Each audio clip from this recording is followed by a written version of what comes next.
두세 사람이 모인 곳에 내가 그들 중에 함께 있겠다는 약속의 말씀이 너무나 위로가 됩니다. 주님, 우리 가운데 함께 하시고, 그리고 이 줌 성경공부를 통하여서 또 주님의 말씀을 우리가 깨닫고 자신에게 조명하며, 그리고 주님의 하시는 음성을 들을 수 있도록 주님 축복해 주시옵소서.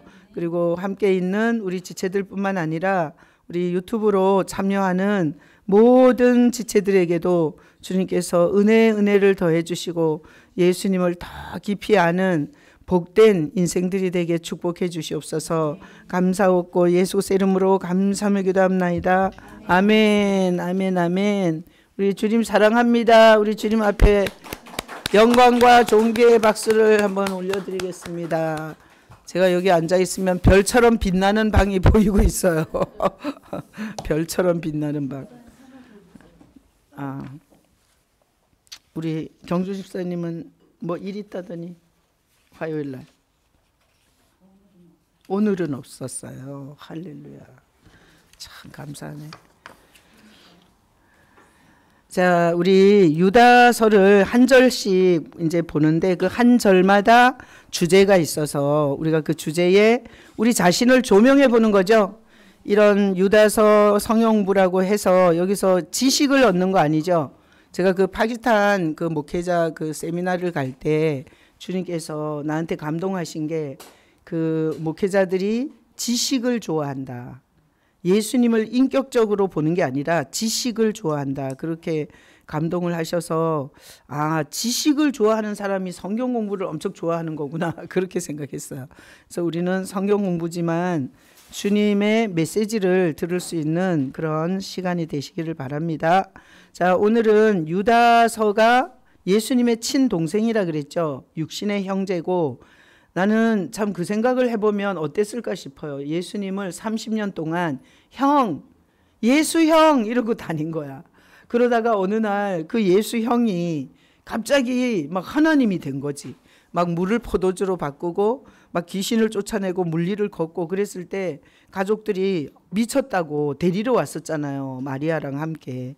근데 이 유다가 예수님이 부활하시고 승천하신 다음에 성령을 받고 나서 이 유다와 야고보가 완전히 복음을 증거하는 그런 아주 선두에 서서 야고보는 제일 먼저 순교를 하잖아요. 여보세요. 거기 둘 떠들지 마요.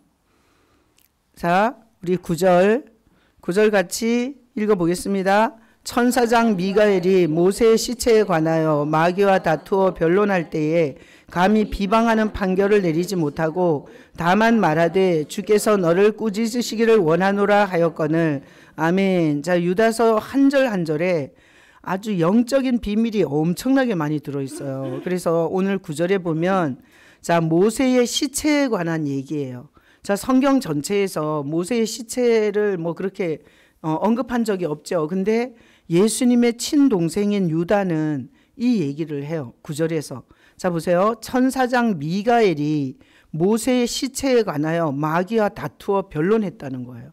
자, 이런 얘기는 어떻게 알 수가 있겠어요? 이거는 모세가 창세기, 출애굽기, 레위기, 민수기, 신명기 그때 없었는데 그 성경을 쓴 것처럼 유다에게 하나님의 성령이 감동하셔서 이 모세의 시체에 대한 천사장 미가엘과 마귀의 그 다툼과 변론에 대해서 계시를 한 거죠.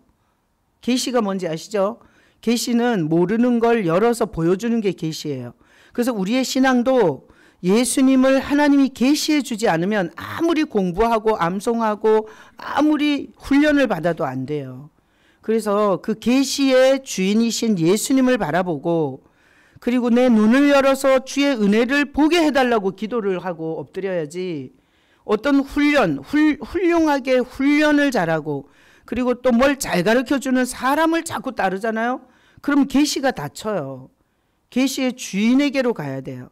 자, 여러분 다 예수님께 엎드려 주님께서 열어주셔야 복음을 깨달을 수 있고 믿음을 성장시킬 수 있음을 그 주체를 잊어버리지 마시기를 축복합니다. 아멘. 그래서 유다에게 성령이 계시한 거예요. 이 성경 66권은 싹 다 성령의 감동으로 썼잖아요. 그러니까 유다가 이 한 장짜리 성경을 쓰는데 천사장 미가엘이 마귀하고 이 모세의 시체에 대해서 변론을 했고 그 다음에 감히 비방하는 판결을 내리지 못하고 다만 말하되 주께서 너를 꾸짖으시기를 원하노라 이렇게 미가엘이 그렇게 결론을 냈다는 거예요. 자, 그래서 우리는 이 모세의 시체에 대해서 하나님이 숨기신 거예요. 우리한테. 그죠? 모세의 시체를. 그래서 우리는 이 모세의 시체를 갖고 미가엘 천사장과 이 마귀가 변론한 걸 갖고 메시지가 있는 거예요. 메시지가. 자, 거기 모세의 시체는 하나님이 숨기신 비밀이에요. 자, 신명기 34장 5절로 6절 읽어봅니다. 이에 여호와의 종 모세가 여호와의 말씀대로 모압 땅에서 죽어 벳볼 맞은편 모압 땅에 있는 골짜기에 장사되었고 오늘까지 그의 묻힌 곳을 아는 자가 없느니라. 자, 우리 이제 성지순례를 가면 아브라함의 묘 있어요.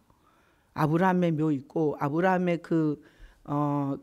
저기 우물도 있고요. 그다음에 제가 이란에 가서 다니엘 묘도 보고 왔다 그랬잖아요. 하박국 묘도 보고 왔어요. 그리고 라헬의 묘도 있어요. 예루살렘 그 입구에 라헬의 묘도 봤어요.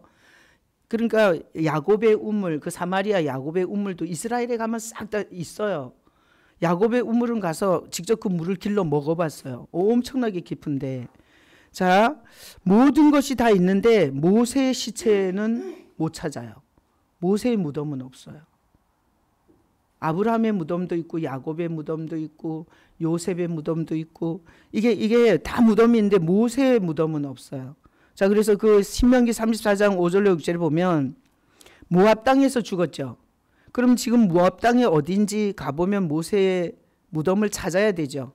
찾을 수 있어요, 없어요? 못 찾아요.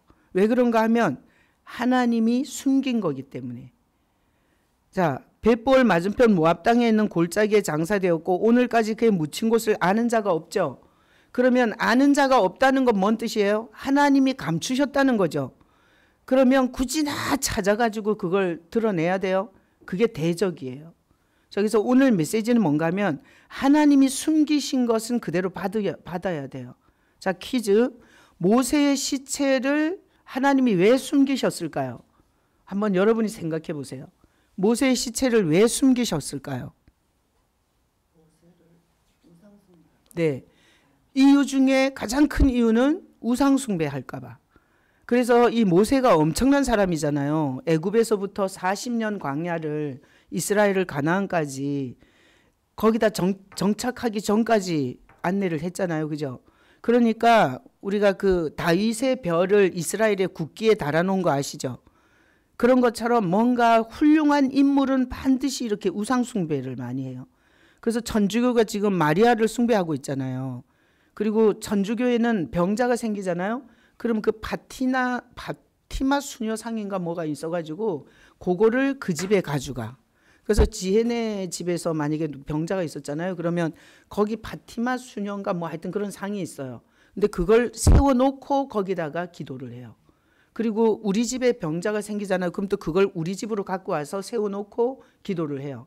자, 이게 다 마리아는 예수님을 이 땅에 태어나게 한 공로자잖아요. 그죠? 그렇지만 무흠하거나 흠숭할 마리아는 아니죠. 우리하고 똑같은 성정을 가진 인간인데 천주교에서는 그런 훌륭한 일을 하면 그게 다 이게 숭배의 대상이 되는 거예요. 그래서 천주교는 성인 숭배가 있어요. 성인 숭배가. 그래서 이스라엘에 저기 가서 다 천주교 성당들이거든요. 정말 머리가 아파서 들어갈 수가 없어요. 얼마나 머리가 아픈지 몰라요. 거기 막 온갖 상과 그리고 온갖 왜 이렇게 뿌리는 거 있죠. 천주교에서 뿌리는 거 그거를 천장에다가 수도 없이 매달아 놨어요. 예수님의 그 탄생교회에. 나는 가장 거기 들어갈 때 힘들었어요. 머리가 정말 깨지는 줄 알았어요. 그런 현상은 이집트 그 파라오 왕 피라미드 있죠. 박물관 들어갈 때 그랬거든요. 근데 예수님의 탄생 교회 거기 들어가는데 이 뭐 우상 숭배가 엄청나요. 그래서 자, 지금 이승근 전도사님이 말한 것처럼 모세를 우상 숭배할까 봐 주님이 숨기셨다. 그다음에 또 어떤 이유가 있을까요? 생각 좀 해봐요. 똑똑한 선교사님. 왜 말이 없는 거예요?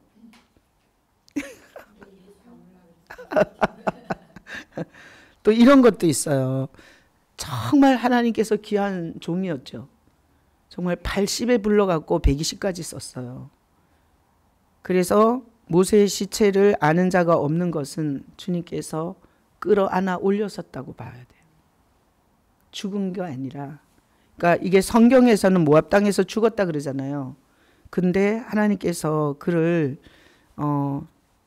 정말 올리셨다. 왜? 이게 모세가 상징하는 건 율법이기 때문에 율법을 가져온 사람이잖아요.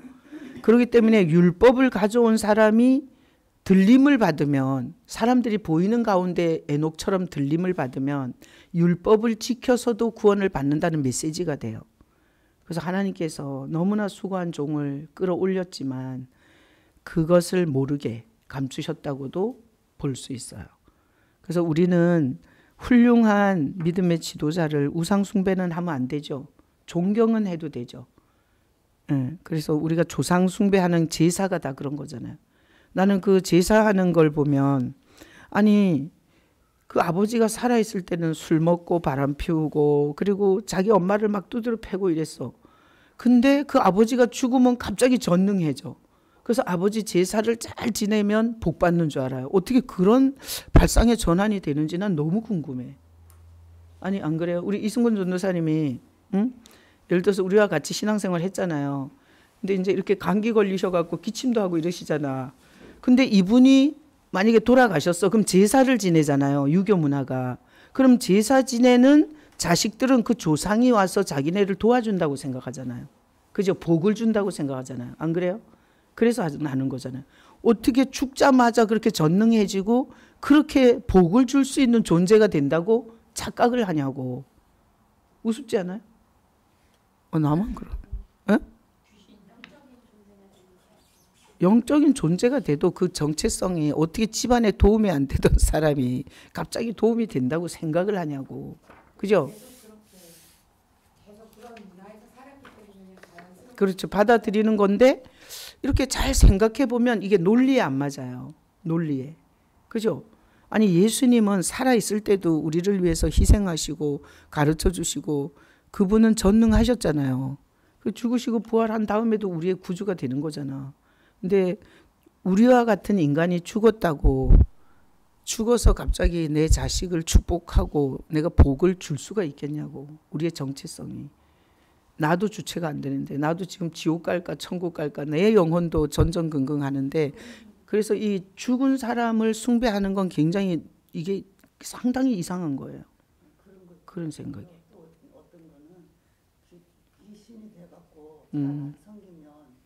해코지 한다고. 아 그런 것도 있구나. 해코지 할까봐 밥을 안 주면. 자 그래서 오늘 이 저기 9절의 메시지는 뭔가 하면 하나님이 숨겼죠. 모세의 시체를.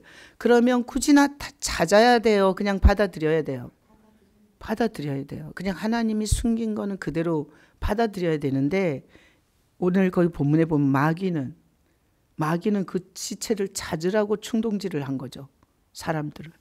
그래서 그 신명기 34장에 보면 보세요. 그 하나님께서 그 이렇게 골짜기에 장사되었고 그리고 그 묻힌 곳을 아는 자가 없는데 찾으러 다닌 자도 있는 거예요. 자, 그래서 우리의 신앙은 하나님의 거기까지 숨기셨으면 숨긴 데까지 그냥 받아들여야 돼요. 그거를 산소울 골짜기를 뒤지면서 여기저기 그 시체를 찾아다니는 그건 하나님의 그 하나님을 대적하는 행위가 되죠. 그래서 신앙생활에 이게 굉장히 중요해서 이 구절에서 이 메시지를 보는 거예요. 자, 하나님은 우리가 보면 창세기 보면 모든 것의 경계를 정하셨어요. 그래서 이 경계를 우린 지켜야 되는 거예요. 그죠? 자, 21절 창세기 1장 21절로 22절 읽어봐요. 하나님이 큰 바다 짐승들과 물에서 번성하여 움직이는 모든 생물을 그 종류대로 날개 있는 모든 새를 그 종류대로 창조하시니 하나님이 보시기에 좋았더라. 하나님이 그들에게 복을 주시며 이르시되 생육하고 번성하여 여러 바닷물에 충만하라. 새들도 땅에 번성하라. 자 보세요. 큰 바다에서 이게 짐승들을 물에서 번성하게 이렇게 경계선을 주죠. 그래서 물고기는 물에서 사는 거야. 그죠? 그래서 큰 바다 짐승들과 물에서 번성하여 움직이는 모든 생물, 그 바다를 터전 삼아서 사는 생물을 창조하신 거죠. 그러면은 그 바다 안에서 살아야 되는 거죠. 그 다음에 날개 있는 모든 새를 그 종류대로 창조하시니 하나님이 보시기에 좋았더라. 이렇게 날개 달린 것은 창공을 나는 게, 이 하늘을 나는 것이 경계인 거죠. 자, 그래서 우리는 오늘 거기 물의 경계 안에 사는 생물들, 그 다음에 날개를 달아서 하늘을 날게 하는 하나님의 이 경계선들을 볼 수 있어야 돼요. 22절에 하나님이 그들에게 복을 주시며 이르시되 생육하고 번성하여 여러 바닷물에 충만하라. 새들도 땅에 번성하라. 그러니까 경계선을 바닷물로 주고 땅으로도 주고, 그래서 물고기는 바닷물로 준 거죠. 그리고 새는 땅에서 번성하라. 그래서 땅 위에 있는 창공을 나는 거잖아요. 그래서 우리는 창세기를 보면서 우리가 바다에서 살고 싶다고 바다에서 살고, 땅에서 살고 싶다고 땅에서 살고, 공중을 날고 싶다고 나는 게 아니라 하나님께서 우리에게 정해준 경계선 안에서 그걸 받아들여서 사는 자세가 굉장히 중요한 거죠. 우리가 지금 대한민국에 살면서 날마다 울면서 미국 가서 살고 싶다 그래. 이거는 좀 모세의 시체를 숨겼는데 굳이 나 찾으려고 하는 것 똑같지 않아요? 그러니까 우리는 하나님이 정해준 자리, 하나님이 살으라고 준 경계선 안에서 감사하며 거기서 살다가 하나님이 또 옮겨주시면 옮기는 거지.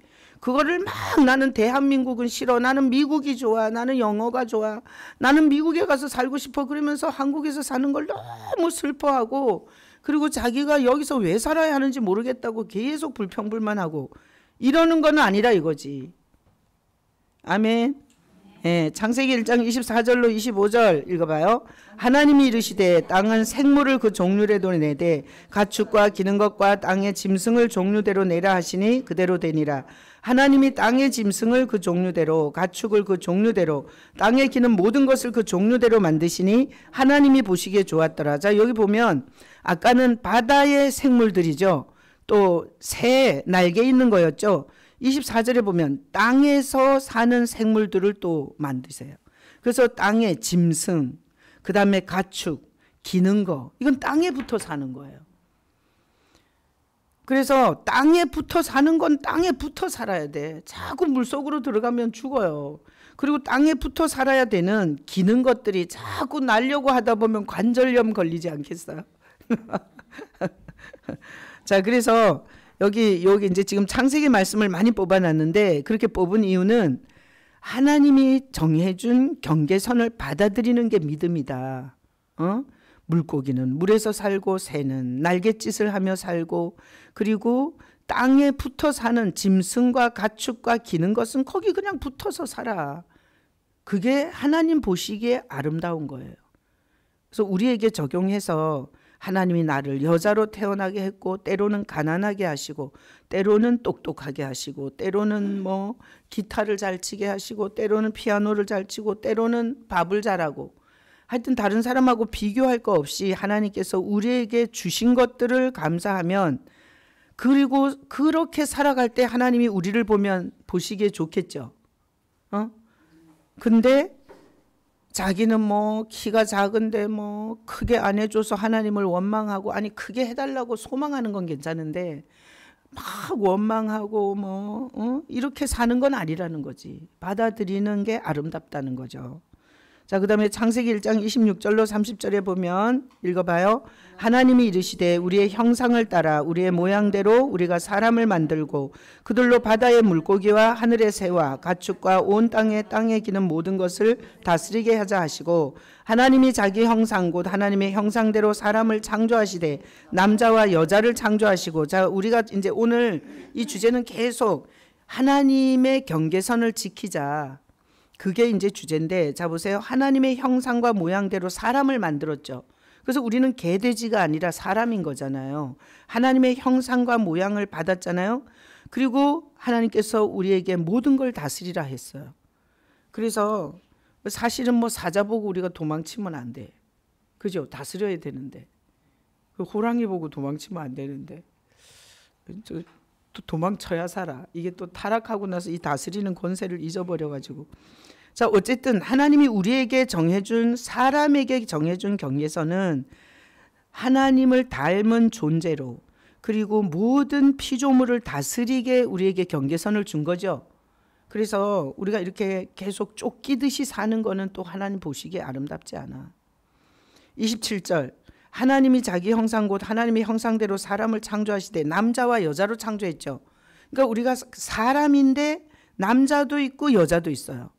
그래서 제가 이제 여자 목사님들 이렇게 만나보면 여자 목사님이 이렇게 남자처럼 머리를 바짝 치고 넥타이를 메고 그러면서 양복을 입고 남자처럼 다니시는 분이 있어요. 근데 하나님의 보시기에 좋겠어요? 여자로 만들었는데 굳이 나 넥타이를 메고 머리를 빡빡 깎고 그리고 양복을 입고 남자 목사 흉내를 내는 건 자기에게 준 경계선을 지키지 않는 거죠. 그러니까 제가 여자니까 저는 여자답게 있고 여자답게 사역을 하면 되는 거잖아요. 그죠? 예. 그래서 우리가 오늘 이 하나님이 모세의 시체를 못 찾게 한 것처럼 우리에게 주신 경계선을 받아들이는 게 그게 얼마나 아름다운 신앙인가라는 걸 이제 이런 말씀을 통해서 보는 거예요. 28절, 29절, 30절 읽어봐요. 하나님이 그들에게 복을 주시며 하나님이 그들에게 이르시되 생육하고 번성하여 땅에 충만하라. 땅을 정복하라. 바다의 물고기와 하늘의 새와 땅에 움직이는 모든 생물을 다스리라 하시니라. 하나님이 이르시되 내가 온 지면에 씨 맺는 모든 채소와 씨가진 열매 맺는 모든 나무를 너희에게 주노니 너희 먹을 거리가 되리라. 또 땅의 모든 짐승과 하늘의 모든 새와 생명이 있어 땅에 기는 모든 것에게는 내가 모든 푸른 풀을 먹을 거리로 주노라 하시니 그대로 되니라. 자 보세요. 경계선이 사는 곳 물이냐 하늘이냐 땅이냐, 그 다음에 하나님을 닮았냐 없냐, 그리고 다스리는 권세를 줬냐 아니면 순복해야 되냐, 남자냐 여자냐, 이런 경계선을 다 하나님이 주시는 거죠. 우리가 그렇게 하고 싶다고 그거를 금식기도 해서 그렇게 하는 게 아니에요. 여자가 금식기도 해갖고 남자가 되는 게 아니잖아요. 그죠? 그래서 하나님이 우리에게 허락하신 것을 받아들이는 게 보시기에 좋다 그거지. 28절에 지금 읽은 것처럼 하나님이 우리에게 복을 주시는 거죠. 그래서 우리가 복 받고 싶으면 어디로 가야 돼요? 하나님께로 가야 돼. 그죠? 자, 하나님이 복을 주시는 분이고, 그리고 우리에게 자, 생육하고 번성하고 땅에 충만하라, 땅을 정복하라, 이런 명령도 우리가 다 받아들여야 되겠죠. 그래서 우리는 이 땅에 사는 동안에 생육하고 번성하고 땅을 충만히 정복하는 것이 하나님이 우리에게 준 경계선이에요. 그리고 땅에 움직이는 모든 생물을 다스리라. 인간에게 호랑이도 사자도 벌레도 이게 다 다스리게 주님께서 우리에게 허락하신 거잖아요. 그래서 제가 이제 여기가 굉장히 산하고 가깝고, 그리고 또 막 이게 산하고 가까우면 벌레들이 되게 많이 들어올 수 있어요. 근데 이제 다른 벌레들은 괜찮은데 제가 자꾸 뱀이 나올까 봐 걱정이 되는 거예요. 뱀이. 그래갖고 또 저쪽 그 그 자연석 쌓아놓은 뱀은 그런 구멍을 엄청 좋아한대요. 이 돌과 돌 사이에 그 틈이 있는 거를. 그래서 뱀을 잡을 때는 이렇게 이렇게 이런 걸 갖다가 놓으면 걔네들은 습성적으로 구멍만 있으면 들어간대요. 그래가지고 그 뱀을 잡는 사람은 그런 그 뱀 트레일이라 그러던가 뭐 하여튼 뭐 그런 걸 만들어서 그렇게 하더라고요. 근데 내가 그때 중고등부 애들이 저쪽에서 놀 때 뱀을 봤다고, 영광이가. 그 얘기를 듣고 2번 봤다 하더라고요. 그러니까 내가 막 눌리는 거야. 아, 뱀이 있으면 어떡하지? 막 상상이 막 되는 거야. 저기 굴 속에 뱀 엄마, 뱀 할아버지, 뱀 할머니 완전 우글우글 사는 게 아닌가 막 이렇게 막 상상이 되는 거예요. 자, 그러면은 되게 이 주신 장소가 감사하지가 않고요. 그리고 공포가 될 수 있어요. 근데 이게 별거 아닌 것 같은데 이거 주님 안에서 다뤄야 돼요. 여러분들도 가정이든 아침에 이제 이승훈 전도사님이 기침이 이렇게 나니까, 근데 다른 사람한테 피해를 줄까봐 굉장히, 또 이분이 다른 사람한테 절대 신세를 안 지는 분이잖아요. 10원도 틀리면 못 견디시는 분인데 이게 다른 사람 예배드리는데 기침으로 소리를 낸다는 게 견딜 수가 없는 거지. 그래서 이제 불편하신 거야. 그래서 이제 막 잠자다가 막 예배 시간인데 막 가위에 눌려갖고 못 일어나시고 막 했대요. 그래서 제가 이제 보니까 남한테 피해를 주면 어떡하나, 기침이 나면 어떡하나 이런 데 눌려요. 그전 더 나. 희한하다니까. 내가 예배 인도를 할 때 나도 기침이 나면 안 멈추거든요. 한참을 해야 돼요. 근데 내가 그냥 주님 바라보고 그냥 아무 생각이 없이 예배 드렸을 때는 한 번도 안 해요. 근데 오늘 새벽에 했잖아요. 아니 왜 올라가자마자 기침 나면 어떡하지? 아니 이 생각이 나갖고 기침 나면 어떡하지? 그러니까 기침이 백발배충 나는 거야. 네. 그래가지고 그래서 내가 이제 그걸 경험했기 때문에 이승훈 전도사님한테 그걸 무시를 하라고. 살다 보면 뭐 누구한테 피해는 주고 사는 거지. 그리고 또 이렇게 그냥 내려놓으시라고 이렇게 편안하게 생각하고, 그리고 뭐 기침 나면 뭐 물 먹고, 기침 나면 사탕 먹고, 기침 나면 좀 하고, 안 멈추면 나갔다 오지 뭐 이렇게 생각을 하라고. 내가 이렇게 이제 말씀을 드렸는데, 아니 희한해요. 그래서 내가 이 뱀이 자꾸 신경이 거슬리는 거야. 그래서 내가 이런 건 주님하고 다뤄야 되잖아요. 그죠? 누가 나를 해결해 주겠냐고. 누가 날 상담을 해 주겠어요. 내적 치유를 해 주겠어. 그 나를 앉혀놓고 목사님 어렸을 때 뱀한테 놀란 적 있으세요? 뭐 이런 내적 치유를 할 일은 아니잖아. 그래서 내가 주님 앞에, 주님 참 감사한데 공기도 좋고 정말 살 수 없는 곳에 사는데 주님 이렇게 뱀을 봤다 그러니까 이게 참 신경이 쓰이고 눌린다고. 그러면서 이제 주님 앞에 이렇게 내가 솔직하게, 사실이니까 그렇게 이제 올려드렸어요.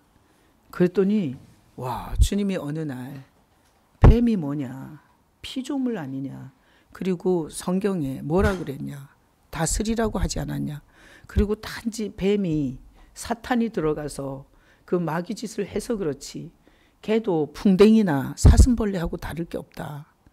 걔도 미물일 뿐이고 그냥 그 자기 생명을 지키려고 하는 본능이 있는 거고, 굳이 나 사람한테 와서 깨물고 이러진 않아요. 사람을 보면 피하지.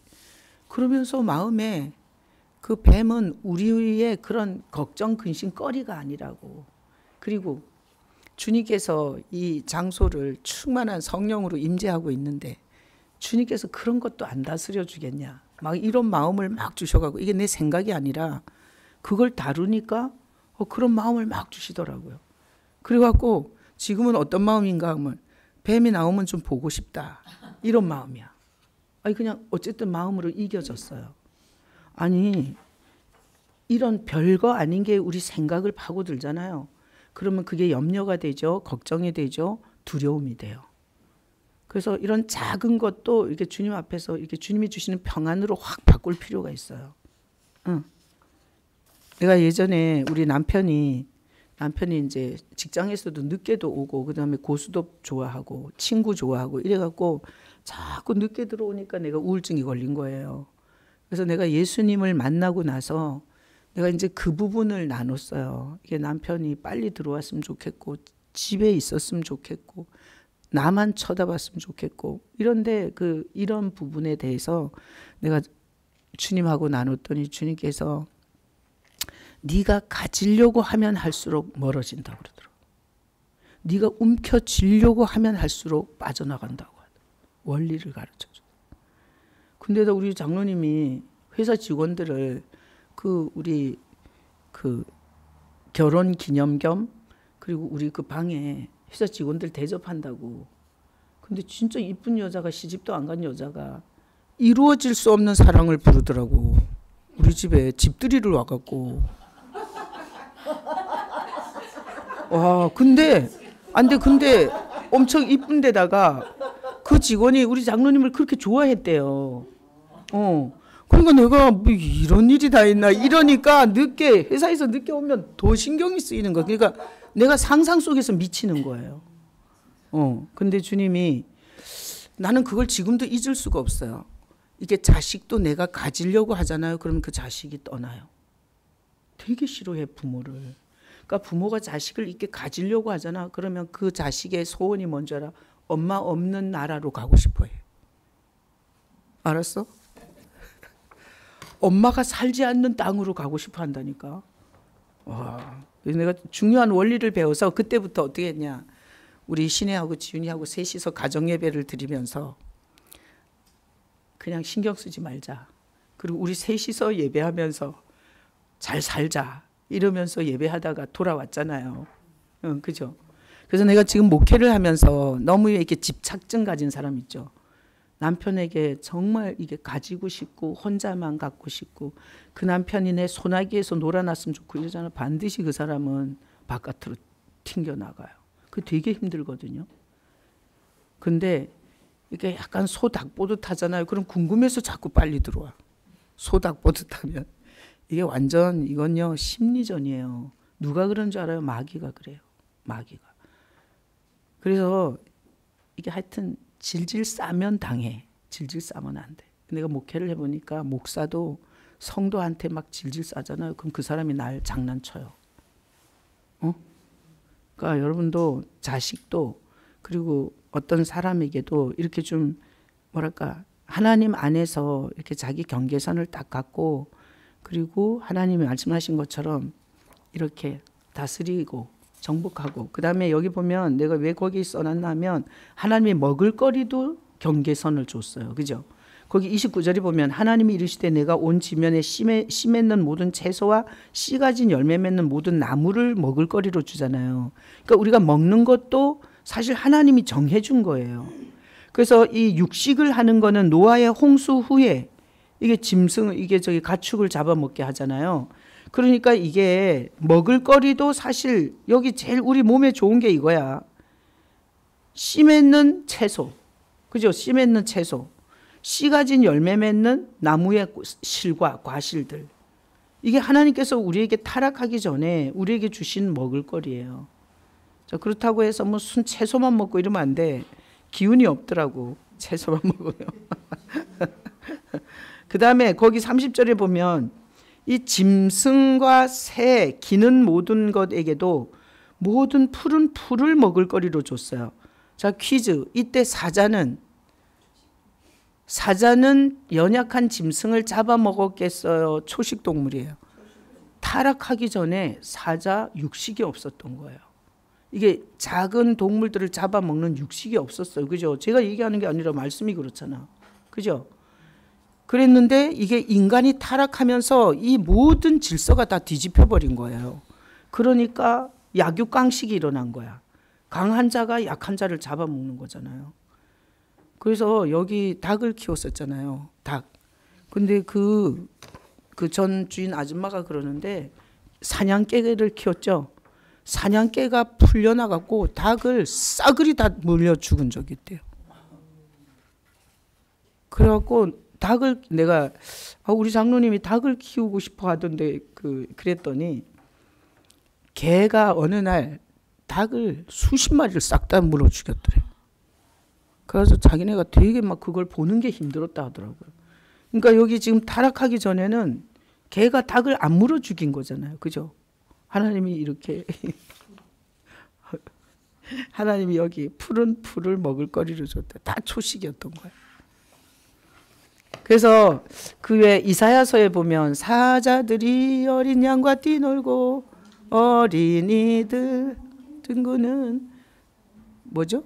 참 사랑과 기쁨의 나라가 이제 속히 오리라. 그래서 우리가 예수 안에서 이렇게 회복이 되고 나면 그리고 언젠가는 예수님께서 이 땅에 오셔서 정말 이 모든 자연 이 쓰레기 문제 걱정할 필요 없어.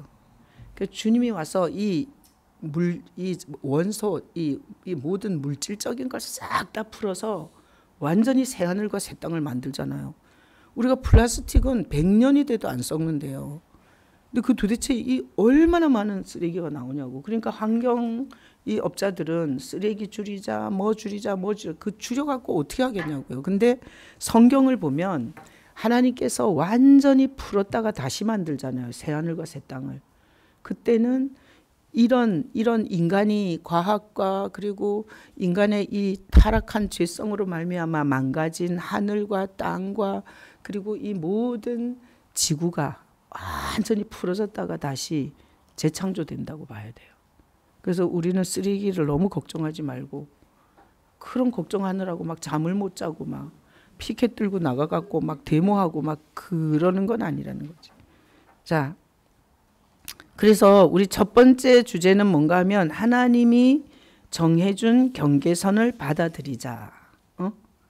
그래서 모세의 시체를 감췄으면 감춘 대로 그냥 찾아다니지 말자. 그리고 내가 사는 지역을 내가 나에게 받은 자식을 그리고 내가 가진 환경과 가정을 그냥 옆집하고 비교하면서 불평불만하면서 그걸 받아들이지 못해서 그렇게 비참하고 그렇게 처량하게 살지 말자. 그냥 나에게 준 게 하나님이 주신 최상의 것이다. 이렇게 감사하면서 받아서 또 나처럼 뱀이 나오면 어떡하나 이렇게 걱정이 될 때는 주님하고 나눠서 그 문제를 주님 안에서 해결받고 이렇게 사시기를 축복합니다. 아멘. 자, 그 다음에 마귀는 하나님의 경계를 넘으라고 항상 충동을 해요. 아까 모세의 시체를 하나님이 숨겼다 그랬잖아요. 근데 누가 찾으라 그래요? 마귀가 찾아보라 그러는 거야. 찾아보라고. 모세의 시체가 저 골짜기에 어딘가 있다 이거야. 그러니까 찾아보라고 충동질을 했잖아요. 그런 것처럼 마귀는 항상 하나님이 정해준 경계선을 넘으라고 충동질을 해요. 자, 그래서 창세기 3장 1절 읽어봐요. 그런데 뱀은 여호와 하나님이 지으신 들짐승 중에 가장 간교하니라. 뱀이 여자에게 물어 이르되 하나님이 참으로 너희에게 동산 모든 나무의 열매를 먹지 말라 하시더냐. 자, 이 뱀의 질문을 보면 하나님은 선악을 알게 하는 나무만 먹지 말라 그랬죠. 그리고 동산 모든 나무의 열매를 먹으라 그랬죠. 이거는 굉장한 자유를 준 거죠. 하나만 먹지 말고 다 먹으라 그런 거잖아요. 근데 사단은 이렇게 질문하잖아요. 동산 모든 나무의 열매를 먹지 말라 했냐? 이러는 거예요. 그러니까 어감이 굉장히 달라요. 그러면서 이 하나님의 경계를 지키고 있는 인간에게 하나님에 대한 이 불편함, 모든 나무를 먹지 말라 하시더냐? 이러니까 듣는 사람이 이렇게 상당히 이게 틀려요. 그러면서 먹지 말라고 한 나무에 대해서 경계선을 넘을까 한 거잖아요. 그죠? 넘은 거잖아요. 네. 그래서 보세요. 만약에 우리가 선악과를 따먹어서 타락했다면 두 번 다시 구원의 기회는 없었을 거예요. 근데 우리는 이게 사탄의 미혹에 넘어간 거잖아요. 그래서 하나님이 우리에게 기회를 한번 주는 거라고 봐야 돼요. 기회를 한번 주는 거야. 속았으니까. 넘어갔으니까. 그래서 요한계시록에 보면 이기는 자는 나오죠. 뭘 이기는 거예요? 사단을 이기는 거예요. 사단의 괴계를 이기면 결국은 구원으로 가고요. 못 이기면 결국은 얘가 미혹과 유혹을 또 던지는 거잖아요. 이 구원에서 또 미혹과 유혹을 하는 거잖아요. 처음에 선악과를 먹지 말라 한 이것을 넘어뜨린 것처럼 생명으로 오시고 우리의 구원자로 오신 예수만 믿지 말라는 거지. 교회를 다니고 선교도 하고 전도도 하고 교회도 하고 담임 목사도 하고 하여튼 전도사도 하고 부목사도 하고 장로도 하고 권사도 하고 다 해먹어라. 예수만 모르면 돼요. 그게 이제 사단이 이제 유혹하는 최고의 주제예요. 그래서 우리는 모든 것을 하는 이유가 예수 때문이어야 돼요. 선교하는 이유 예수 때문에, 전도하는 이유 예수 때문에, 자식을 키우는 이유 예수님 때문에. 왜? 내가 그 자식에게 예수님을 전하면 하나님 나라 백성이 하나 더 생기는 거니까. 그래서 이 사탄의 경계선을 넘게 하는 사탄. 그 다음에 창세기 3장 3절로 5절에 읽어봐요. 동산 중앙에 있는 나무의 열매는 하나님의 말씀에 너희는 먹지도 말고 만지지도 말라. 너희가 죽을까 하노라 하셨느니라. 뱀이 여자에게 이르되 너희가 결코 죽지 아니하리라. 너희가 그것을 먹는 날에는 너희 눈이 밝아져 하나님과 같이 되어 선악을 알 줄 하나님의 아심이니라. 나는 이 창세기 3장을 굉장히 많이 묵상해요. 집에서 뭐 이렇게 멍청하게 앉아 있으면서도 이 생각을 많이 해. 항상 사단이 이렇게 가까이 와서 어떤 경계선을 넘도록 충동질을 하고 그 경계선을 넘고 나면 얘가 확 역사를 해버리는 거예요. 그래서 사단은 앞에서 죄 지으라고 충동질하고 죄를 짓잖아요. 그 다음에는 죄책감으로 완전히 정죄를 해서 그 사람을 죽여요. 자, 그래서 앞에서 이렇게 얘기했죠. 3장 1절에. 그랬더니 멍청해 여자가. 동산 중앙에 있는 나무의 열매는 하나님의 말씀에 너희는 먹지도 말고 만지지도 말라 너희가 죽을까 하노라. 완전히 말씀을 정확하게 모르는 거죠. 정령 죽으리라 했는데 죽을 수도 있고 안 죽을 수도 있고, 그리고 먹지도 말고 만지지도 말라 이런 건 더 했어요. 그래서 2단이야 2단. 하와는 2단이에요. 왜? 하나님께서 그 나무를 열매를 먹는 날에는 정령 죽으리라 이렇게 말했는데 하와는 2단에 아주 첫 번째 2단이라고 봐야 돼. 왜? 2단은 말씀에 더하거나 빼는 거죠. 자, 먹지도 말고 만지지도 말라는 더한 거죠. 그리고 죽을까, 정령 죽으려, 반드시 죽는다 그랬는데 죽을까 하노라 이거는 뺐어요. 그 더하고 빼고. 이러니까 뱀이 아주 충만해졌어. 뱀이 충만해져 가지고 야, 쓰러뜨릴 수 있겠구나. 이 경계선을 넘게 할 수 있겠구나. 그래가지고 뱀이 여자에게 결코 죽지 않는다. 더 세게 나가잖아요. 하나님은 정령 죽는다 했는데 여자는 죽을까? 이렇게 생각했는데 사단은 절대 안 죽는다. 이렇게 나가는 거예요. 그래서 이런 거예요. 내가 이제 지혜가 이제 남자야. 그래서 내가 너무 지혜가 멋있는 거야. 남자인데. 그래갖고 이제 한번 연애를 해보고 싶은 거지. 그래서 이제 지혜하고 차 한 잔 마시고 그리고 밥 한 번만 먹었으면 좋겠다. 지혜랑 좀 이렇게 단둘이 좀 이렇게 좋은 시간을 좀 가졌으면 좋겠다. 그러면 사탄이 가져봐. 네 일생에 그렇게 좋은 시간은 없을 거야. 이러는 거예요. 아셨어요? 그렇게 용기를 주고 힘을 주는 거야. 그러면 용기가 생기고 힘이 생기니까 어떻게든지 만날 이제 틈을 타는 거지. 시간 되세요? 오늘은 뭐 하세요? 혹시 점심 같이 할 수 있어요? 이렇게 이제 적극적으로 대시를 하는 거지. 그러면은 이제 그래서 이제 만났어요. 그러면은 이제 그렇게 진행되다가 이게 어떤 결정적인 선까지 갔다 생각해봐요. 네가 이 세상에서 경험해보지 못한 사랑의 그 달콤함을 경험할 거라. 이렇게 또 아니 이 단계를 봐. 아니, 내가 지금 단계를 지금 설명하는데 뭐 처음 듣는 얘기처럼 쳐다보고 그래. 그거잖아. 이게 간을 떠봤어요. 근데 마귀가 딱 힘을 주잖아요. 절대 안 죽는다고.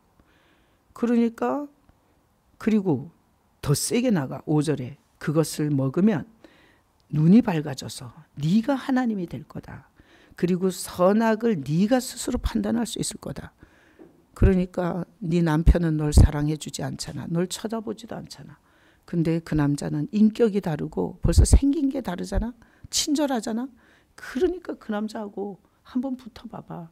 그럼 네 인생에 봄날이 올 것이고 천국을 경험할 것이고 네가 남편과의 사이에서 경험하지 못한 그 종소리가 들릴 거라고. 이러니까 그냥 홀딱 넘어간 거야. 아니 이거는 여러 케이스에 다 이게 사업하다가 우리 저번에 그 뭐죠 오스템에서 회사 공금 그거 저기 훔친 분 있었죠? 얼마였죠? 어마어마했잖아요. 근데 그 사람도 그랬을 거예요. 이 단계를 그대로 밟은 거야. 회사 돈은 너무 많은 거야. 자기는 빚에 쪼달려. 자기가 돈이 많은 사람이 횡령을 했겠어요? 그러는데 그 회사 돈이 야 이렇게 하면 뺄 수 있겠는데? 이러면은 마귀가 밀어주는 거야. 그래 그렇게 하면 아무도 몰라. 그러면 또 거기 실무를 하는 사람인데 장부 이렇게 조작하면 아무도 모르겠네. 이렇게 밀어주니까 이 사람이 용기가 100배해서 좀 했겠지. 근데 아무도 모르는 거야. 그러니까 또 했겠지. 돈은 있을수록 좋잖아요. 야 금괴를 그렇게 막 이 집 저 집에다 금괴를 잔뜩 쌓아놨잖아요. 그거는 완전히 덫에 걸린 거예요. 모든 사건 사고의 배후에는 사단의 이런 절차들이 있어요. 처음에 희망을 주고 또 더 적극적 용기를 주고 그리고 끝까지 가게 해요. 근데 우리가 예수님이 있으면 누가 그러는지를 그런 생각을 어디서 보내지 그건 절대 예수님은 아니야. 그래서 우리가 인생에 정말 슬피 울며 이를 가는 일을 주님이 엄청 막아주죠. 응? 자, 그래서 누가 경계선을 넘으라고 해요? 마귀가. 그래서 결혼의 경계선을 넘도록. 그리고 내가 사는 지역의 감사를 잃어버리고 그냥 허황된 것을 이렇게 그리워하고. 내가 이제 선교사님 보면 훌륭하다 생각이 드는데, 이런 거 지금 남편을 못 만난 지 지금 2년이 넘었잖아요. 근데 페이스톡으로 그냥 맨날 같이 밥 먹고, 그리고 저녁에 1시간 이상씩 얘기하고, 그리고 그냥 너무 잘 살고 있는 거예요. 아니 한번 난 가끔씩 참 불쌍하다. 아니 가끔씩 그 생각이 들 때 불쌍하다. 저기 남편이 있는데 제 남편한테 가지도 못하고, 저기 여기 뭐 무슨 의지할 데도 없는데 여기서 저렇게 오랜 세월을 사나. 근데 보면 너무 잘 먹고 해피하게 사는 거예요. 근데 이게 사탄이 충동질 하잖아요. 갑자기 우울증이 덮칠 수 있어요. 그런 적 없어요? 아유, 한 번도 저렇게 교만해. 있었을 텐데. 아니, 한번 파고 들어가잖아요. 한번 치고 들어가면 결혼관계 깨는 거 간단해요. 하율사모. 정준 목사 뭐 냄새 나고 뭐 이제는 지겹고 재미도 없고, 근데 하율사모가 이렇게 길거리 지나가는데 아주 그냥 스타일이 있는 거야. 그래가지고 쫓아갔는데 힘 주고 용기 주고, 그리고 그 다음 단계에 대한 황홀함을 주잖아요. 그러면 못 지켜요, 가정을. 안 그래요? 이게 꼭 집어서 얘기해서 그런가? 아니, 생각해 봐야 된다니까. 난 이 창세기 3장을 굉장히 많이 묵상해요. 그리고 자 보세요. 저는 목회자잖아요. 뭐 바람 피우고 뭐 돈 횡령하고 이런 거는 아니지만, 저한테 다 목회에 대한 우울증. 해봤자 뭐하냐. 성도가 변하더냐. 그리고 뭐 기껏 키워놔봤자 배신이나 하잖아. 무슨 낙이 있다고 하냐. 이렇게 치고 들어오잖아요. 난 그날로 완전히 꼬꾸라져요. 근데 이 창세기 3장을 많이 묵상을 하니까 얘 술법이 보여. 이 사단의 술법이. 지금 있는 걸 감사 못하게 해요. 절대. 지금 주신 것에 대한 감사를 못하게 해요. 그리고 내가 갖지 않은 것에 대한 꿈을 꾸게 해요. 그리고 거기서 이탈할 것을 이렇게 계산하게 해요. 나는 그런 적 있어요. 한 10년째 됐을 때 정말 집중적으로 그 공격이 오는데 정말 목회를 못 하겠더라고요. 그래서 내가 그때 60세에 은퇴한다고 계속 얘기했었어요. 근데 지금 그 얘기 들으신 분은 조금씩 60세에 은퇴한다더니 왜 아직 다 은퇴를 안 하고 저래. 그때 우울증이 걸려가고, 목회 우울증. 그때는 딱 심정이 그랬어요. 내가 이걸 뭐하러 하고 앉았나. 무슨 영광을 본다고, 무슨 덕을 본다고. 그러니까 계속 실망스러운 것만 보이는 거야. 성도들이 손바닥 뒤집듯이 배신하는 거. 그 다음에 아무리 가르쳐도 못 알아듣는 거. 그리고 나는 사랑하는데 그걸 오해하는 거. 다 안 좋은 것만 보이니까 못 하겠더라고요. 근데 그때 주님께서 그때 나한테 이제 너가 굉장히 그 사람을 보면서 실망감으로 말미암아 온 우울증이 심하다고 그렇게 가르쳐 주시고, 그렇게 사람 보지 말고 날 보고 해야 된다고. 그러니까 주님 보고 한다는데도 그렇게 되더라고요. 그러니까 보세요. 이게 엄마들이 우울증 걸린 건 애들 쳐다보다가 우울증 걸리는 거예요. 그 애가 공부를 잘하고 내 면을 세워줄 줄 알았는데 그렇지 않을 때. 그 애들이 실망시키면 엄마들이 우울증 오죠. 남편이 속 썩이면 우울증 오죠. 다 이게 사단이 치고 들어올 수 있는 곳이 너무너무 많아요. 여기 가끔씩 지혜는 보면 되게 씩씩하잖아. 그래도 얘가 우울할 수 있어. 이 집구석에 들어가면 도대체 이러면 우울해지는 거야. 근데 이렇게 생각하면 이제 행복해지는 거야. 야, 내가 그래도 희준이 만나서 결혼이라도 했고, 그리고 내가 애도 낳아봤고, 내가 희준이 없었으면 내가 결혼이라도 했을까, 뭐 이렇게 생각하면 갑자기 또 행복해지고 된장찌개를 끓여주고 싶고 그런 남편도 감사하고 그래, 네가 부족한 건 내가 기도해 줄게 또 이러고, 뭐 실수하면서 배우는 거지 뭐 이러면서 너그러운 마음이 되고, 그래 해볼 대로 해봐. 그리고 밑바닥을 치면 그때 제대로 하겠지 뭐 이렇게 여유로워진다니까요. 자, 그래서 마귀는 경계선을 넘으라고 항상 누구든지 찾아오고요. 누구든지 충동질하고요. 이건 뭐 하와와 아담에게만 그런 게 아니에요. 아주 역사 이래 지금까지 모든 사람에게 똑같이 하고 있는 공식이에요. 공식. 여러분 경계선을 넘지 마시기를 축복합니다. 누가 붙잡아 줘야 돼요? 예수님이 붙잡아야 돼요. 자, 예수님은 우리를 위하여 모세의 시체를 숨기는 것처럼 숨기는 것이 있어요. 다 가르쳐 주지 않아. 그래서 요한계시록 10장 4절에 보면 아주 대놓고 숨긴 게 있어요. 읽어봐요. 그 손에는 펴놓인 작은 두루마리들 들고 그 오른발은 바다를 밟고 왼발은 땅을 밟고 사자가 부르짖는 것 같이 큰 소리로 외치니 그가 외칠 때에 7 우레가 그 소리를 내어 말하더라. 7 우레가 말을 할 때에 내가 기록하려고 하다가 곧 들으니 하늘에서 소리가 나서 말하기를 7 우레가 말한 것을 임봉하고 기록하지 말라 하더라. 요한계시록을 읽어보면요. 아주 공식적으로 임봉하고 기록하지 말라고 한 게 이 7 우레에 대한 비밀이에요. 근데 유튜브에 보면 7 우레의 비밀을 가르쳐 드립니다. 이런 게 있어요. 아니 주님이 7 우레에 대해서는 임봉하고 기록하지 말라 그랬잖아요. 요한한테. 그럼 우리는 그냥 그 7 우레를 굳이 다 알려고 할 필요가 없어. 이런 거잖아요. 하일 사모가 지금 통장에 돈이 10,000원밖에 없어. 근데 한나가 지금 2만 원짜리 크레파스를 사달라고 하는 거야. 그리고 엄마가 돼갖고는 2만 원이 있는 척 해야 돼. 에?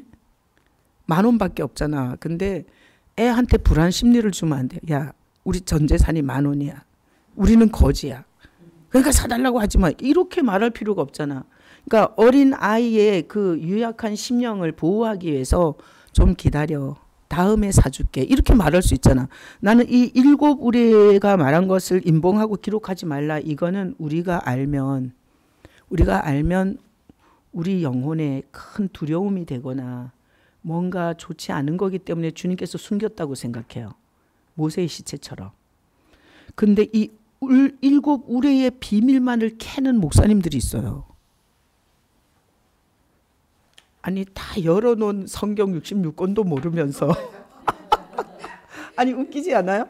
아니 성경 66권 그렇게 알라고 해놓은 것도 모르면서 아니 굳이 나 이렇게 임봉하고 모르게 덮어놓은 걸 그걸 연구를 하냐고. 누가 그래요? 마귀가 그러고 이러다가 이만희가 나오는 거야. 이만희는 이 7 우레 일반 목사들이 하나도 모르는 이 7 우레의 비밀을 아마 풀어줄걸요. 문선명이도 풀어주고 교주들은 여기 이단 교주들은 싹 다 이거 갖고 또 교주 해먹는 거예요. 아무도 모르는데 나만 안다 이러고. 그래서 그냥 하나님이 우리 인생에 어떤 때는 잘 모르게 하죠. 잘 모르게 하는 게 있어요. 그런 거는 그냥 받아들이고 기다려야 돼. 그거를 굳이나 후벼 파갖고 알려고 하지 말고. 우리 시내가 이거 볼라나? 시내가 보면 또 뭐라 할 텐데. 시내가 의대 합격하고 나서 나한테 엄마 돈 있어? 그래서 내가 왜? 그랬더니 내가 합격은 했는데 학비는 없잖아. 아니 그냥 자식이면 해줄 줄 믿어야지. 그 없는 거를 또 굳이나 그렇게 쑤셔가지고 없잖아. 어떻게 해줄 거야. 근데 너무너무 속이 상하더라고요. 그래서 나는 이게 성경을 묵상하다가 주님께서 우리가 너무 어리잖아요. 그죠? 하나님은 전지하시잖아. 전능하시잖아. 우리는 진짜 철딱서니가 없거든요. 우리는 뭐 십자가고 뭐고 필요 없어. 내 손톱 밑에 가시가 더 중요해. 가시가 끼면 이 가시를 빼내달라 이거야. 이렇게 우리가 어린데 하나님께서 우리에게 숨겨야 할 게 얼마나 많겠어요. 그리고 가끔씩 생각해봐. 왜 지옥에 대해서 예수님이 그냥 마가복음과 그 복음서에서 간단하게만 말하고 안 했어요. 그 지옥의 실상, 그 역사적으로 누가 들어가서 어떻게 갈갈이 찢겼으며 그가 어떻게 구렁이에게 이렇게 압살을 당해 죽었는지 아니 그런 거 기록하면 어때요? 근데 안 기록했잖아요. 그러니까 이렇게 부정적인 부분에 대해서 너무 자세하게 알려주면 공포심으로 이게 또 마귀가 두려움에 빠지게 할까 봐 우리 보호 차원에서 주님께서 가리신 게 많아요. 그리고 천국도 사실 요한계시록 22장, 21장, 22장에 가보면 너무 그 천국이 아름답잖아요. 밤이 없고 죽는 것도 없고 눈물도 없고 그렇잖아요. 그렇게 간단하게 써놨지 성경 전체에다 천국을 깔아놓지 않았어요. 왜 그런가 하면 우리가 다 천국 가려고 다 죽어버리면 어떡하냐. 그래서 나는 하나님께서 아주 절묘하게 우리의 연약함에 맞게 감춘 것이 있다고 생각해요. 근데 그 감춘 것을 굳이나 금식 기도하면서 막 눈을 부라리고 막 알려고나 이러고 싶지 않아. 그냥 아는 만큼. 그죠? 보호 차원이라니까. 그래서 일곱 우레는 연구한다, 안 한다? 안 한다.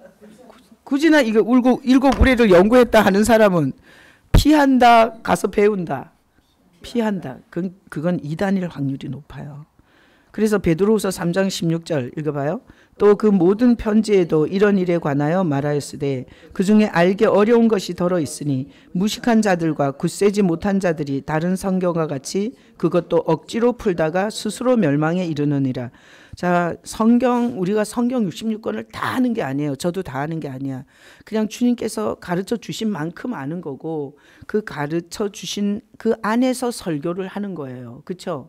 그리고 우리가 어떤 목사는 전부 다 알아요? 이거 굉장히 위험한 거예요. 그래서 이런 사람이 있어. 사람한테 홀딱 빠지는 사람이 있어요. 그 박태선, 문선명, 그다음에 이만희 이런 교주한테 홀딱 빠지는 그 성향에 대해서 되게 조심해야 돼요. 그런 사람은 사람할 때 홀딱 빠지는 그런 위험성이 있는 거예요. 근데 여기 보면 이게 알기 어려운 것이 더러 있다 그러잖아, 베드로가. 그죠?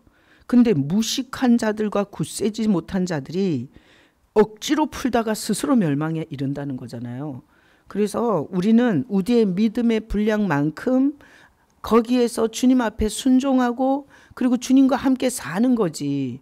뭘 그렇게 가려놓은 것까지 다 연구해갖고 알아갖고 그거 살지도 못하면서 그렇게 지식을 그렇게 파는 이게 이만희 이제 신천지 이단은 지식벌레예요. 지식벌레.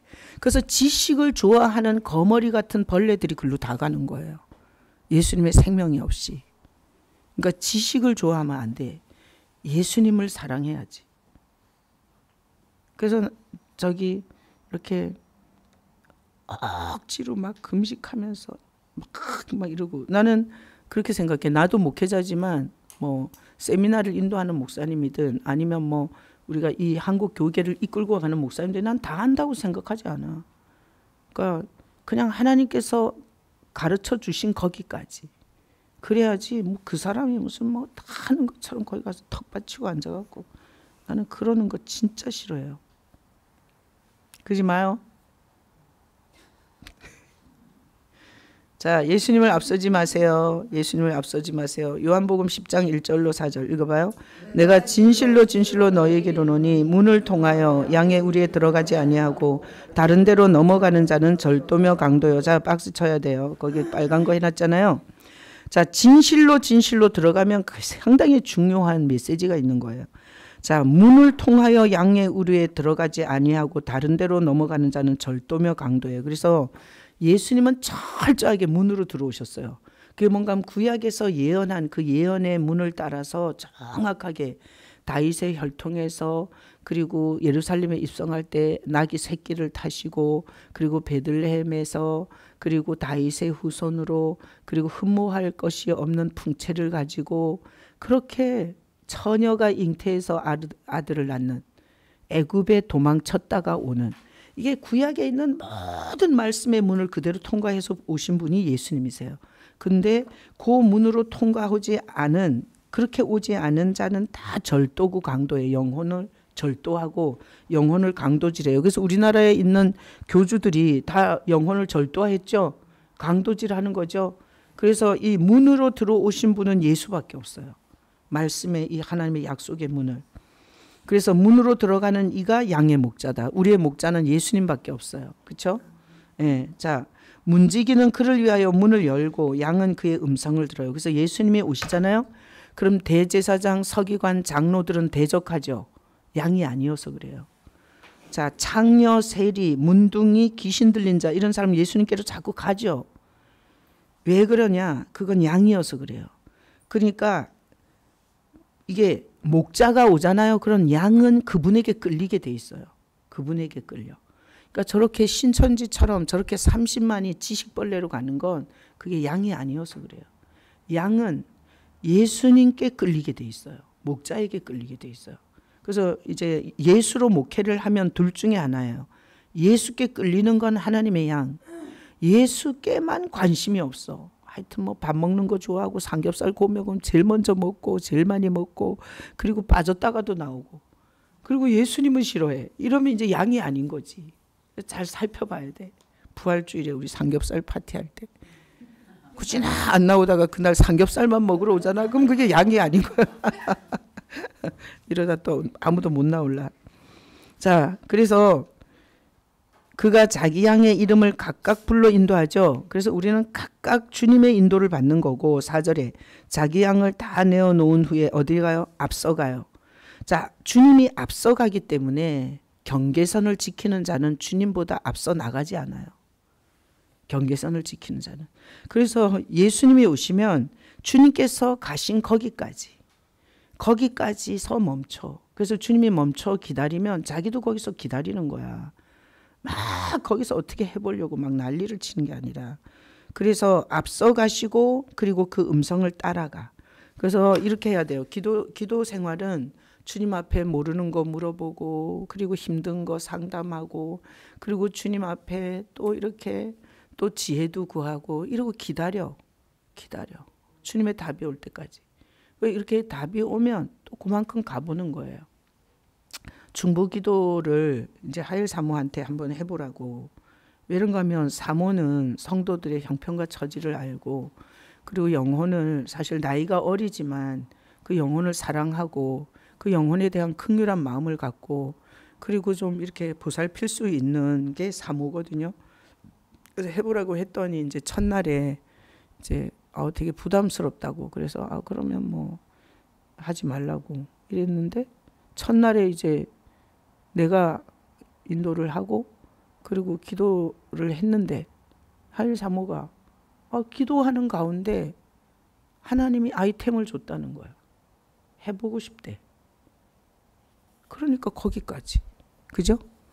그러니까 나는 이렇게 툭 던졌는데 못해요. 부담스러워요. 그럼 아니야. 그럼 내가 도로 거둬들이면 돼. 근데 그날 기도하고 나서 해볼게요. 그랬어요. 그러면은 이건 내가 하일 사모를 인도해 갈 필요가 없는 거잖아요. 그죠? 주님께서 거기까지 그 경계선 어디까지를 인도한 거잖아요. 그죠? 그러면 하일 사모는 거기까지 해보는 거야. 그게 순종이고 나는 담임 목회자지만 사람들을 조종하면 안 되잖아요. 그죠?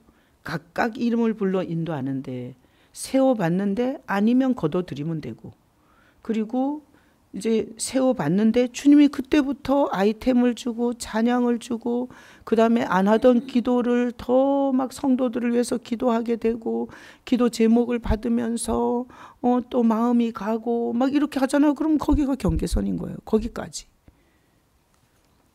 그래서 오늘 이 경계선에 대해서 지금 한 주제로 지금 끝까지 보는 거잖아요. 그러니까 우리의 경계선은 주님이 가는 곳까지야. 주님보다 앞서면 안 돼. 그러니까 주님이 가신 거기까지. 4절에 앞서가서 그 음성을 아는 거로 따라가는 거지. 내가 앞장서서 주님 이건 이렇게 해주시고 저건 저렇게 해주시고 이렇게 하는 건 아니라는 거지. 그래서 우리 삶 자체가 우리가 이제 신앙이 뒤집혀 가지고 주여 타워 팰리스에서 살게 해주시고 자동차는 적어도 벤츠는 타야 되고 그리고 우리 자식은 SKY 내에는 보낼 수 없습니다. 이거는 자기가 앞선 거잖아요. 이런 기도는. 그죠? 근데 여기가 예수님이 앞서가고 우리가 따라간다면 주님 아이가 입학 시즌입니다. 어느 학교로 보내야 할지 모르겠어요. 원서를 SKY에 넣었어요. 주님께서 인도해 주세요. 이게 따라가는 거지. 그렇잖아요. 그죠? 그리고 주님 제가 자동차가 필요합니다. 돈은 100만 원밖에 없습니다. 100만 원짜리 차는 없습니다. 주님 내가 차가 필요합니다. 이랬는데 누가 타다가 50만 원의 차를 쓰래. 그러면은 이거는 주님이 보냈구나. 그리고 50만 원 주고 내가 중고차를 타잖아요. 그럼 따라가는 거야. 근데 막 금식기도 철야기도 하면서 주여 나는 모닝은 못합니다. 모닝은 쪽팔려서 못합니다. 주여 나는 벤츠를 주셔야 합니다. 이러고 막 금식기도 하면 그거는 자기가 앞서가는 거지. 안 그래요? 그래서 이게 참 이게 신앙이 주님이 앞서가는데 따라가면 부담도 없고 간증이 많아. 그죠? 간증이 많이 생겨 따라가면. 근데 내가 앞서가잖아요. 원망, 불평, 그리고 섭섭함, 괘씸함 막 이런 감정이 막 완전히 비처럼 와요. 비처럼. 왜? 앞서가는데 안 밀어주는 거야. 그 주님이 앞서가잖아요. 그러면 안 밀어줘요. 그래, 네 혼자 잘해봐라 이래요. 그래서 내가 목회하면서 제일 무서운 게 뭔지 알아요? 우리가 제비 뽑아갖고 막 이렇게 흩어져서 교제했잖아요. 근데 내가 그걸 기도하면서 주님이 도와주셔야 합니다. 주님이 역사해 주셔야 됩니다. 만나는 사람들이 예수 안에서 교제할 수 있도록 주님 도와주세요. 막 내가 토요일 날 잠을 못 잤다니까. 그러면서 야, 사람이 이러면 되겠구나 이래서 계획을 세우고 밀어붙이잖아. 그러면 주님께서 그래 네 잘 해봐라 이럴 것 같더라고. 그래 네 혼자 잘 해봐라 이러면 완전 진짜 돼도 그건 망하는 거야. 잘 돼도. 그래서 뭘 하나 진행을 할 때는 많이 기도했지. 주님이 응답했지. 그러고 나면 또 그걸 하면서 주님이 또 그 현장에서 역사해 달라고 얼마나 무릎으로 주님 앞에 부탁을 하는지 몰라. 그렇게 해서 지금까지 온 거예요. 그러니까 내가 생각났다고 막 저질러 가지고 내 계획대로 막 하잖아요. 그러면 주님께서 뒷짐 딱 치고 그래? 네가 그렇게 잘났어? 그래 네가 한번 해봐. 잘한다. 이러고 주님께서 뒷짐 지면 이건 미치는 거예요. 미치는 거예요. 5절에 타인의 음성은 알지 못하는 고로 타인을 따르지 아니하고 도리어 도망하느니라. 타인이 누구겠어요? 마귀예요. 성경에는 음성이 둘밖에 없어요. 예수님의 목자의 음성과 타인의 음성, 마귀의 음성 둘밖에 없어요. 오늘 이 공과에 보니까 마귀는 경계선을 넘어라. 네가 왜 거기서 그 짓 하고 있냐. 나와. 그리고 너는 가치 있는 사람이야. 거기서 그렇게 썩을 사람이 아니야. 이렇게 충동질을 해서 거기서 훈련받고 거기서 배워야 할 사람들을 엄청나게 많이 끌어내요. 이 경계선을. 나는 이승훈 전도사님하고 다니던 교회에서 내가 저렇게 하면 안 된다는 걸 배웠다 그랬잖아요. 7년을. 근데 주님께서 거기서 그 7년을 있으면서 진짜 목회에 정말 하지 말아야 할 것에 대해서 잘 배웠어요. 근데 내가 한 1년 있다가 뭐 이런 교회가 다 있어. 성경 공부도 안 그래주고 설교는 무슨 성경은 읽어놓고 엉뚱한 소리만 알잖아. 성경은 읽어놓고 다 엉뚱한 소리 해. 그것도 1대지 2대지 3대지. 그래갖고 맨날 들어보면 같은 소리야. 그렇다고 내가 1년 만에 내가 이런 교회 다녀 뭐해. 그리고 내가 힐떡 나왔잖아요. 그럼 나는 이제 길을 잃었을 거야. 근데 그 7년을 거기에서 정말 주님이 있으랄 때까지 거기서 있으면서 그 훈련받고 그리고 때가 되니까 주님께서 교회는 예수님이 기초고 성도들은 예수께 붙어야 되고 그리고 이 포도나무 가지에 이렇게 붙여만 놓으면 절로 열매를 맺는 거지 네가 열매를 맺게 해주는 게 아니다. 그런 원리들을 쭉 이렇게 가르쳐주면서 교회를 개척하게 했고 그 어려운 과정 속에서도 참 많은 주님의 역사들을 많이 봤어요. 자, 그래서 우리는 마귀는 경계선을 넘으라고 충동질하는 자고 예수님은 앞에서 따라오라고 내가 가는 것만큼 내가 머무는 곳에서 너도 머물고 그래서 그 룻기에 보면 이런 얘기를 하잖아요. 룻이 어머니가 가는 곳에 내가 가고 어머니가 머무는 곳에 내가 머물고 어머니가 죽는 데서 나도 장사되기를 원하나이다. 거기서 룻기에서 어머니는 성령 역할을 해요. 성령. 성부, 성자, 성령 중에서 보아스는 성자. 그리고 룻은 성도. 그리고 그 어머니, 그 나오미가 하는 역할이 다 성령의 역할이에요.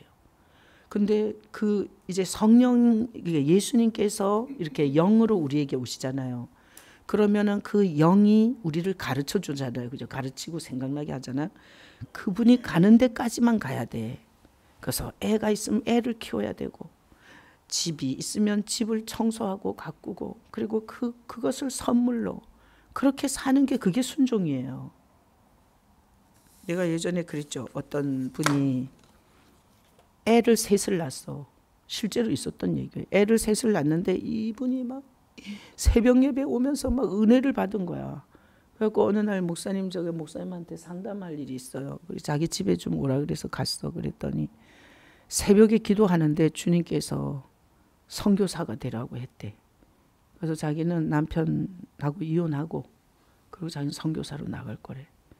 그래서 내가 집사님, 만약에 하나님께서 집사님을 선교사로 불렀다면 왜 결혼을 허락했겠냐고. 그리고 애를 셋씩이나 낳게 했겠냐고. 그건 집사님이 잘못 들은 거라고. 집사님은 가정 선교사가 되라고. 애가 셋인데 아니 개척해도 한 명도 안 올 수도 있는데 아니 그 3명의 애를 믿음으로 키우면 그런 훌륭한 선교사가 어디 있겠냐고. 그건 잘못 들은 거라고. 그러시면 신학교 간다고 당장. 그래서 내가 그러지 말라고. 주님은 그렇게 하지 않는다고. 근데 너무 감사하게도 그분은 내 말을 들었어요. 그리고 그냥 주저앉았어요. 그리고 가정에서 가정 생활을 잘 했어요. 아, 이게 또 주님의 음성을 듣는다고 이상한 사람 너무 많아. 내가 그랬죠. 주님의 음성이 아닐 수도 있다고. 아이고, 예전에 그 최익순 목사 교회하고 연합수련회하고 아이고 또 어떤 여자 집사가 그 교회로 옮기라 그랬대. 주님이. 네, 우리 남동생 목사님 되게 잘생겼거든요. 찬양을 또 얼마나 잘했는지 막 은혜가 막 폭포수같이 막 은혜를 주고 그랬어요. 그랬더니 어떤 분이 그 동생 어떻게 됐어요? 물어가서 내가 아유 내가 그래가지고 또 그 여자 집에 신방 가갖고 집사님은 절대 남자 목사 교회를 가면 안 돼. 집사님은 여자 목사 교회에 있어야 돼. 지금 꼬리 치려고 그러는 거야. 내가 대놓고 얘기했어요. 그랬더니 난 더 충격이었어. 그렇게 얘기했더니 싹 웃으면서 맞대. 맞다 그러더라고. 너무 멋있대. 그리고 그분이 우리 교회를 그 수련회를 연합수련회로 저녁 예배를 또 연합으로 드렸어. 마치고 와서. 근데 그분 옆에 앉았는데 얼마나 가슴이 뛰는지. 아니 싹 웃으면서 맞다고. 네 진짜 아이고 내가 또 그렇게 직격탄을 날리는 사람은 아닌데 그때는 그렇게 해야 되겠더라고요. 그러니까 이렇게 싹 숨기고 아주 멋있는 모습으로 거기가 더 개척교회고 어려우니까 거기 가라 그랬다는 거야. 거기 가서 도와주라 그랬다는 거야. 근데 나는 그렇게 안 들리더라고. 아 이게 또 여집사들이 또 남자 사역자들을 또 꼬리를 치잖아. 그게 또 엄청 힘들어요. 자 그래서 오늘 우리는 2가지를 봤는데 하나님은 숨기시는 것이 있고 마귀는 그걸 들춰내라고 하고 그래서 우리는 그것을 잘 따라가는 것이 하나님 앞에 보기에 좋다고. 그래서 나눔은 어떻게 하냐면 당신의 삶에서 그때는 몰랐지만 지금은 알게 된 거 있죠. 그때는 몰랐는데 지금은 알게 된 거. 이런 거는 그때는 숨긴 거죠.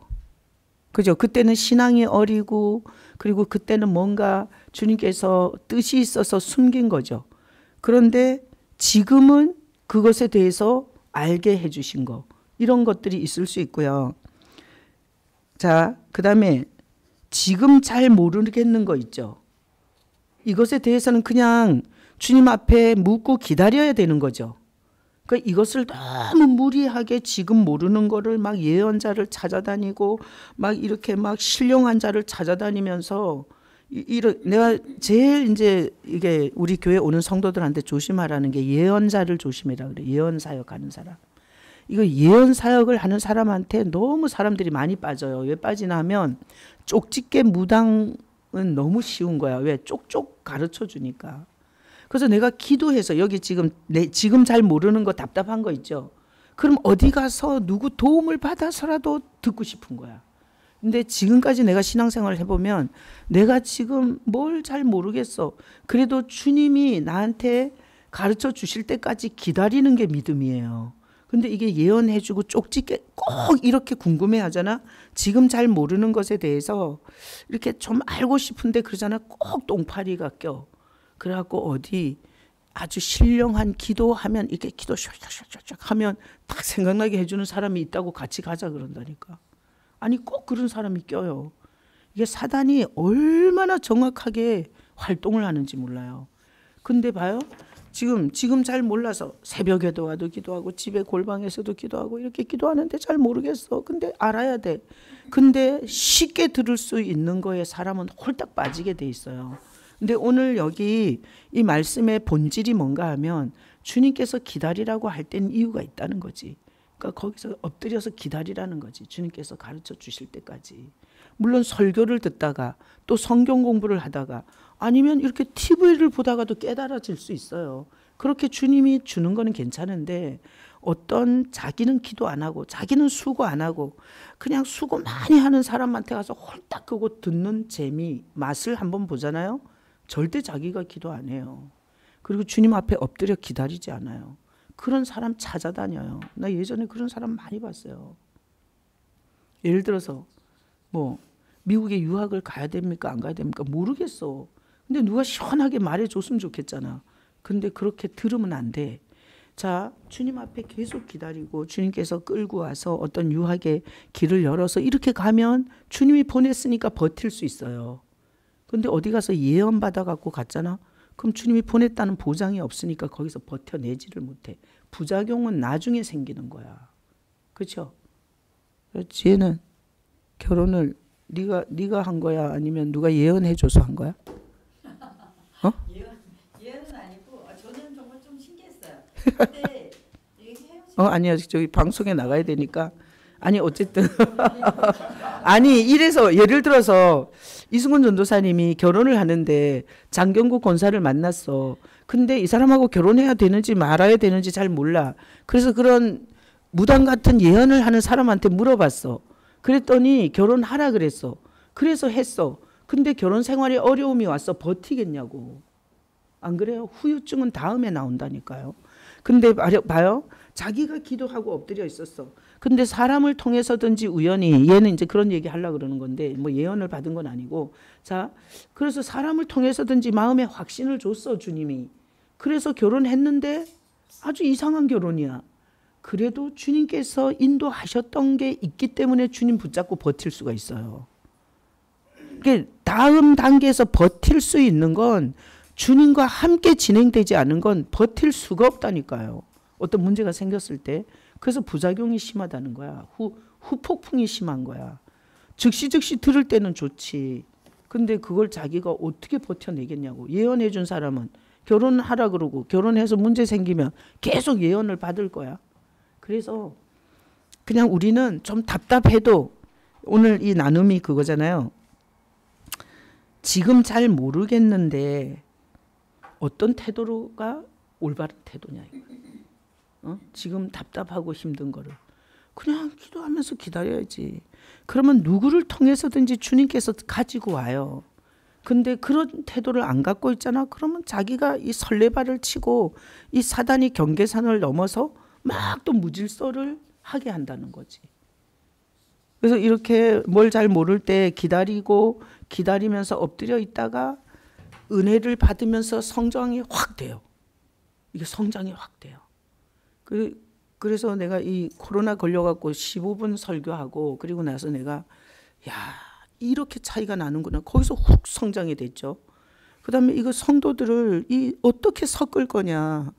이게 도대체 누가 누군지 이 작은 교회에서도 모르는데 이걸 어떻게 섞을 거냐. 그거를 몇 달을 지금 기도를 한 거예요. 나는 작년부터 가족예배를 하고 싶었어요. 근데 주님은 계속해서 허락을 안 하는 거야. 허락을. 그러니까 그냥 답답해가지고 그러는 상태 속에서 그냥 턱 감동하니까 그냥 이번 주에 그냥 확 해버린 거야.